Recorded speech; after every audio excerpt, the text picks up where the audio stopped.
പക്ഷെ വെള്ളം ഇനിയും താഴണം, എന്നാൽ മാത്രമേ നമുക്ക് മീൻപിടുത്തം കുറച്ചുകൂടി എളുപ്പത്തിൽ സാധ്യമാകുള്ളൂ. ഒരുപാട് മീനുകള് എന്നെ ഇപ്പൊ പിടിച്ചോ എന്ന് പറഞ്ഞുകൊണ്ട് വെള്ളത്തിന്റെ മുകളിലൂടെ പൊങ്ങി വരുന്നുണ്ട്. രാവിലെ മുതൽ നാട്ടുകാരെല്ലാം കാത്തിരിക്കുവാണ് മീൻ പിടിക്കുന്നത് കാണാനായിട്ട്.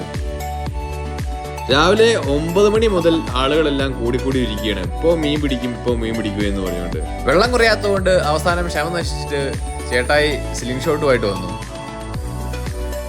ഉള്ളതിന്റെ പൊങ്ങിക്കിടക്കുന്ന മീനുകളെ പിടിക്കുക എന്നതായിരുന്നു ഉദ്ദേശം. സ്ലിംഗ് ഷോട്ട് ഉപയോഗിച്ച് മീൻ പിടിക്കുന്നത് അത്യാവശ്യം എക്സ്പേർട്ട് ആയിട്ടുള്ള ആളുകൾക്ക് മാത്രമേ പറ്റുള്ളൂ, അല്ലെങ്കിൽ നമ്മുടെ കയ്യിൽ കയറും. അത്രയും കൂർത്ത കമ്പി ഉപയോഗിച്ചാണ് നമ്മൾ മീൻ പിടിക്കുന്നത്. സ്ലിംഗ് ഷോട്ടിൽ അടിക്കുമ്പോൾ പ്രത്യേകം നമ്മൾ ശ്രദ്ധിക്കേണ്ടതാണ്.